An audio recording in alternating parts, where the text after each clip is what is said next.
Hello my dear students, welcome to your Master Chem channel. कैसे हैं प्यारे बच्चों? Very good.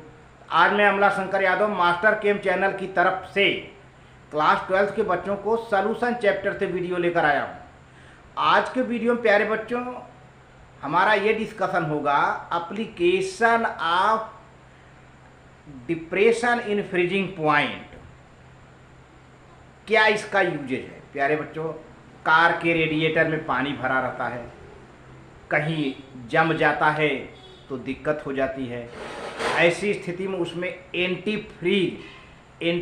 Freezing ethylene glycol मिला दिया जाता है, जिससे फ्रीज नहीं हो पाता है। ये एप्लीकेशन है। और इसके अलावा प्यारे बच्चों हम एबनॉर्मल मॉलिक्यूलर मासेज की बात करूँगा। ये एबनॉर्मल मॉलिक्यूलर मास क्या है? तो प्यारे बच्चों आप जानते हो colligative property number of particle पर डिपेंड करता है। अब अगर सॉल्यूशन में ऐसा कोई सॉल्यूट है जिसका न तो डिसोसिएशन हो रहा हो न तो एसोसिएशन हो रहा हो, तब तो वह आइडियल सॉल्यूशन है, कॉलिगेटिव प्रॉपर्टी है। लेकिन प्यारे बच्चों अगर उसमें कोई इलेक्ट्रोलाइट मिला दिया जाए, जैसे कोई एसिड हो, बेस हो, साल्ट हो, तो जाहिर सी बात है कि वो आयनाइज होगा, और आयनाइज होगा तो नंबर ऑफ आयन बढ़ जाएंगे, और जब नंबर ऑफ आयन बढ़ जाएंगे तो नंबर ऑफ आयन को भी पार्टिकल के रूप में ले लीजिए, पार्टिकल बढ़ गए ना, तो कॉलिगेटिव प्रॉपर्टी वहाँ पे बढ़ जाएगी डिसोसिएशन पर। और एक बात और है, एसोसिएशन। कभी कभी कुछ कार्बोक्सिलिक एसिड होते हैं जो कि एक दूसरे में एसोसिएट हो जाते हैं, जिससे नंबर ऑफ मॉलिक्यूल घट जाता है। भाई जैसे दो मॉलिक्यूल है, मान लीजिए ये दो मॉलिक्यूल है, अब दोनों ऐसे जुड़ गए, अब एक मॉलिक्यूल हो गया है ना। एक तो इसको कहीं एक अभी तक तो दो पार्टिकल है, अब ये जुड़ गए तो एक पार्टिकल दिखा, तो यहाँ पर नंबर ऑफ पार्टिकल घट जा रहा है एसोसिएशन में, है ना। तो यहाँ पे कॉलिगेटिव प्रॉपर्टी भी घट जाएगी। तो एसोसिएशन हो डिसोसिएशन हो, ये दोनों अफेक्ट करते हैं कॉलिगेटिव प्रॉपर्टी को, और इसी के लिए ज़रूरत पड़ी वांट हाफ फैक्टर का, जिसका डिस्कशन हम अगले वीडियो में करेंगे। लेकिन आज के वीडियो में सिर्फ इतना तक रहेगा, एबनॉर्मल मॉलिक्यूलर मास से dissociation and association in the solution, ये है which affects the colligative properties of the solution। ये अगर डिसोसिएशन होगा, एसोसिएशन होगा तो कॉलिगेटिव प्रॉपर्टी अफेक्टेड होगा। लेकिन अगर डिसोसिएशन ना हो, एसोसिएशन ना हो, नॉन इलेक्ट्रोलाइट ना हो, सॉरी इलेक्ट्रोलाइट ना हो, अगर इलेक्ट्रोलाइट होगा तब तो डिसोसिएशन होगा, कार्बोक्सिलिक एसिड होगा तो एसोसिएशन होगा। ये सब अगर ना हो तब बिल्कुल आइडियल सॉल्यूशन होगा, डाइल्यूट सॉल्यूशन होगा, डाइल्यूट सॉल्यूशन आइडियल सॉल्यूशन, तो कॉलिगेटिव प्रॉपर्टी मिलेगी। लेकिन अगर इलेक्ट्रोलाइट है तब तो डिसोसिएशन होना तय है, तो नंबर ऑफ आयन बढ़ेंगे, कॉलिगेटिव प्रॉपर्टी बढ़ जाएगी। अगर ऐसे कोई मॉलिक्यूल्स हैं जैसे कार्बोक्सिलिक एसिड वगैरह, या ऐसे कोई मॉलिक्यूल जो हाइड्रोजन बॉन्डिंग कर लेते हैं, एसोसिएट हो जाते हैं, तो नंबर ऑफ पार्टिकल घट जाता है, तो वहाँ पे कॉलिगेटिव प्रॉपर्टी घट जाएगी।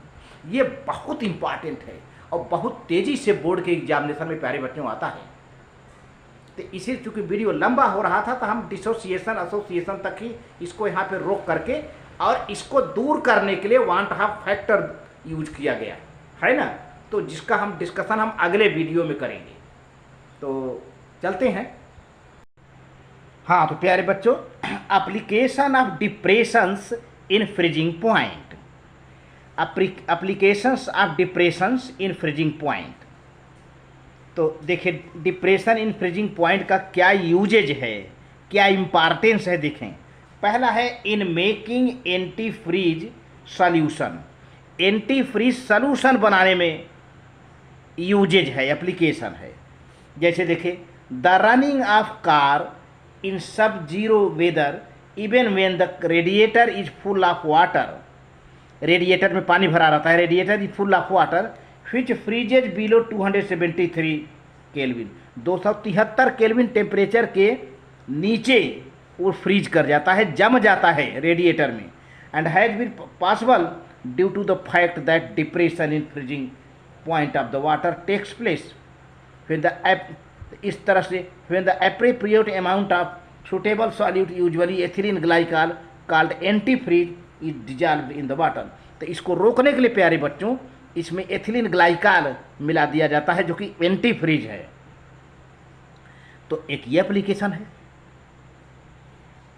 It is interesting to note that the addition of ethylene glycol in water is also useful in summer as it also raises the boiling point of the water. गर्मियों में एथिलीन ग्लाइकाल को पानी में मिला दिया जाता है जिससे पानी का बॉइलिंग पॉइंट प्यारे बच्चों बढ़ जाता है। And it prevents what anti freeze advertisement call boil over. और ये एंटी फ्रीज एडवर्टाइजमेंट को रोकता है जिसको हम कहते हैं बॉयल ओवर। अब आगे चलते हैं। In melting of ice on road, ऐसे पहाड़ों पर ऐसे स्थानों पर जहाँ स्नोफॉल होता है तो इसको पिघलाने में एंटी फ्रीज का यूज किया जाता है। नहीं तो बर्फ़ रहेगा तो आवागमन आने जाने का रास्ता बंद हो जाएगा, इसलिए बर्फ़ जल्दी से जल्दी पिघल जाए तो वहाँ एंटी फ्रीज का यूज किया जाता है। इन विंटर और in hills area where it snows heavily common salt sodium chloride और calcium chloride CaCl2 is scattered on the roads to melt ice. तो ऐसे जगह जहाँ स्नोफॉल होता है बर्फ़ गिरता है वहाँ पे कॉमन साल्ट सोडियम क्लोराइड या फिर कैल्शियम क्लोराइड CaCl2 स्कैटर फेंक दिया जाता है जिससे बर्फ़ पिघल जाती है। एंड दिस इज बिकॉज, ऐसा इसलिए salt ice mixture has very low freezing point. Salt ice जब नमक हम फेंक देते हैं सड़क पर तो साल्ट आइस का मिक्सचर बन जाता है जिसका वेरी लो फ्रीजिंग पॉइंट है। For example certain compositions of sodium chloride ice mixture has freezing point as low as -21 degree Celsius. लेकिन एटमॉस्फेयर का टेम्परेचर इससे ज़्यादा ही रहता है तो फ्रीज हो नहीं पाता। And that of the calcium chloride and ice mixture has as a low as -55 degree Celsius. Thus so long as the temperature of the surrounding is above this temperature। तो surrounding का temperature प्यारे बच्चों इससे ज़्यादा ही होता है। The mixture does not freeze, और इस तरह से इतने कम टेम्परेचर तक मिक्सचर जा नहीं पाता और न फ्रीज होता है। And ice keeps on melting, और इससे बर्फ पिघल जाता है। रास्ट मेथड क्या है? रास्ट मेथड कैम्फर मीन्स कपूर प्यारे बच्चों। Camphor has high molar depression constant 39.7 degree. Hence it is used as a solvent for finding molecular masses of the organic compounds like naphthalene, anthracene, etc। तो प्यारे बच्चों camphor का molar depression constant होता है 39.7 degree Celsius. इसलिए camphor का use एक solvent के रूप में किया जाता है किसी ऑर्गेनिक मॉलिक्यूल का मॉलिक्यूलर मास जानने के लिए, जैसे नैप्थलीन हो गया, anthracene etcetera, which are soluble in camphor, जो कि कैम्फर में घुल जाते हैं in molten state. The depression in melting point which is same as depression in freezing point. Melting point का डिप्रेशन इन फ्रीजिंग पॉइंट जो कि बिल्कुल सेम होते हैं, so large that it can be found using ordinary thermometer. The method is called Rust method. तो इस तरह से प्यारे बच्चों कैम्फर का यूज किसी भी ऑर्गेनिक कंपाउंड जैसे नैप्थलीन हुआ, एंथ्रासिन हुआ, इनका मॉलिक्यूलर मास, मोलर मास ज्ञात करने के लिए, जानने के लिए किया जाता है, क्योंकि कैम्फर एक सॉल्वेंट का काम करता है। इसमें ये डिजॉल्व हो जाते हैं, सॉल्युबल हो जाते हैं, और डिप्रेशन इन मेल्टिंग पॉइंट जो कि बराबर हो जाता है डिप्रेशन इन फ्रीजिंग पॉइंट के। डिप्रेशन मेल्टिंग पॉइंट और डिप्रेशन इन फ्रीजिंग पॉइंट बिल्कुल इक्वल हो जाते हैं। तो इस तरह से जो है यहाँ पर यूज है, इसको कहते हैं रास्ट मेथड। अब आते हैं एबनॉर्मल मॉलिक्यूलर मासेज। तो प्यारे बच्चों अगर हमें सही कॉलीगेटिव प्रॉपर्टी मिलती है तो समझिए कि वहाँ पे कोई नॉन इलेक्ट्रोलाइट होगा, किसी प्रकार का डिसोसिएशन नहीं होता है, किसी प्रकार का एसोसिएशन नहीं होता है, तो मॉलिक्यूलर मास नॉर्मल रहता है। लेकिन अगर एसोसिएशन हो रहा है, डिसोसिएशन हो रहा है, तब मालिकुलर मास एब नॉर्मल हो जाएगा, यानी मालिकुलर मास या तो बढ़ जाएगा या तो घट जाएगा। लेकिन मालिकुलर मास अगर ना तो बढ़े ना तो घटे तो कालीगेटिव प्रॉपर्टी हमको मिलती है और उसको कहते हैं नॉर्मल मालिकुलर मासेज। अब मालिकुलर मास कब घट जाती है कब बढ़ जाती है प्यारे बच्चों? अगर सॉल्यूशन में कोई इलेक्ट्रोलाइट है, इलेक्ट्रोलाइट माने क्या, जो एक्वस सॉल्यूशन में दो आयन में तीन आयन में डिसोसिएट हो जाए, टूट जाए, ब्रेक डाउन हो जाए, तो इलेक्ट्रोलाइट है। जैसे सोडियम क्लोराइड क्या है? इलेक्ट्रोलाइट है, sodium plus chloride minus ion बना लेता है। और कुछ ऐसे, तब मालिकुलर मास क्या होगा प्यारे बच्चों? यहाँ पर जो है बढ़ जाएगा, यहाँ पर मालिकुलर मास बढ़ जाएगा। इसी तरह से कुछ ऐसे मालिक्यूल हैं जो कि एसोसिएट हो जाते हैं, जुड़ जाते हैं, तो क्या होगा मालिकुलर मास यहाँ पर मालिकुलर मास बढ़ जाएगा, नंबर ऑफ पार्टिकल घट जाएगी। और डिसोसिएशन में मालिकुलर मास घट जाएगा, नंबर ऑफ पार्टिकल बढ़ जाएगा। ये है, थोड़ा सा मैंने उल्टा बोल दिया। डिसोसिएशन में मालिकुलर मास घट जाएगा, नंबर ऑफ पार्टिकल बढ़ जाएगा। और एसोसिएशन में मालिकुलर मास बढ़ जाएगा, नंबर ऑफ पार्टिकल घट जाएगी। ये है। तो colligative property are applicable only to the solutions of non electrolytes.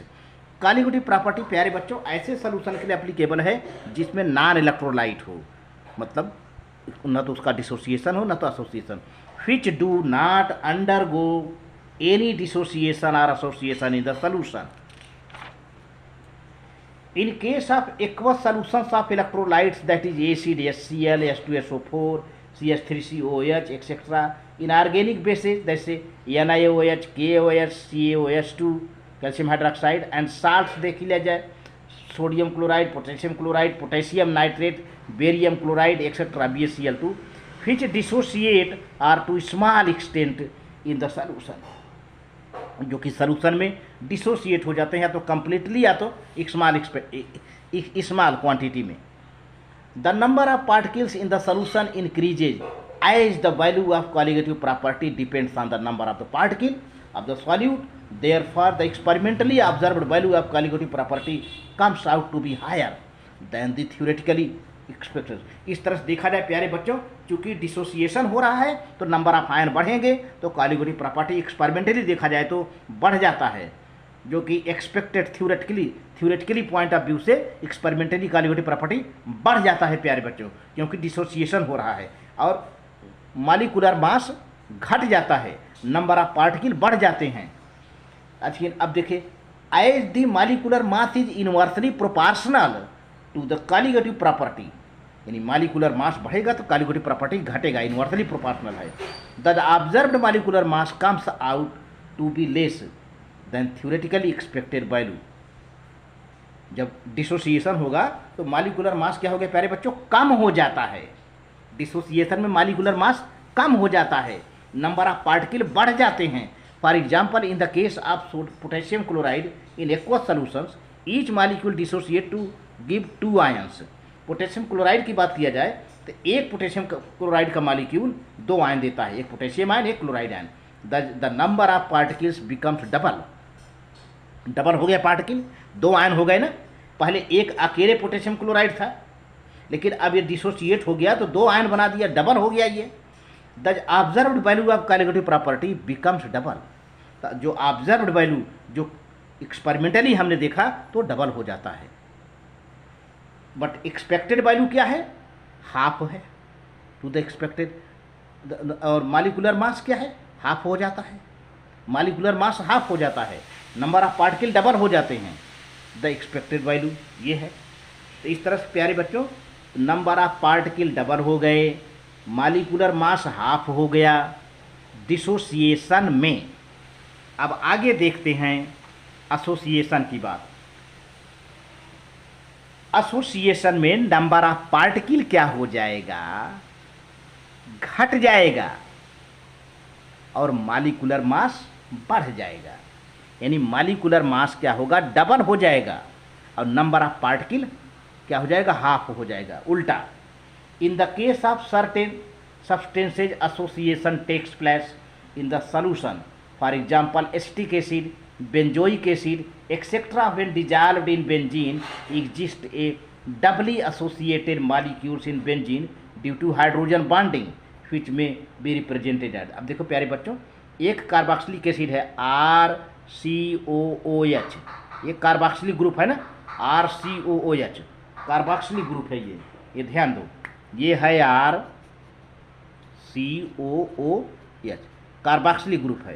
तो RCOOH है ना, ये यहाँ से देखिए RCOOH और इधर से RCOOH, दो कार्बोक्सिलिक एसिड मिल रहे हैं और जुड़ करके डाइमर बन गया। डाइमर माने दो मोनोमर हैं, एक इसको एक मोनोमर कहिए, मोनोमर, और दोनों मिलकर डाइमर बन गए। तो ये हो गया, तो नंबर ऑफ पार्टिकल घट गया ना, जहाँ दो थे, जहाँ दो कार्बोक्सिलिक एसिड थे तो 2 मॉलिक्यूल हुआ था, लेकिन अब जब दोनों जुड़ गए तो एक मॉलिक्यूल बड़ा सा बन गया। देखिए अब ये पूरा एक मॉलिक्यूल हो गया, बड़ा सा हो गया। लेकिन अगर यही होते थे तो RCOOH यहाँ पे 2 मॉलिक्यूल है, अब ये जुड़ गए तो एक मॉलिक्यूल हो जाएगा बड़ा सा। यही बात है, एसोसिएशन हो गया, नंबर ऑफ पार्टिकल घट गया, मॉलिक्यूल घट गया। Thus in association the number of particles in the solution decreases, solution में नंबर ऑफ पार्टिकल डिक्रीज हो जाएंगे। As a result the experimentally observed value of colligative property is lower and the molecular mass is higher. Molecular mass तो बढ़ ही जाएगा, क्योंकि जो इसका होगा, जो इसका मॉलिक्यूलर मास होगा और वही इसका होगा, दोनों डबल हो जाएंगे। डबल होकर के जो है बड़ा सा मॉलिक्यूल हो जाएगा और मॉलिक्यूलर मास बढ़ जाएगा।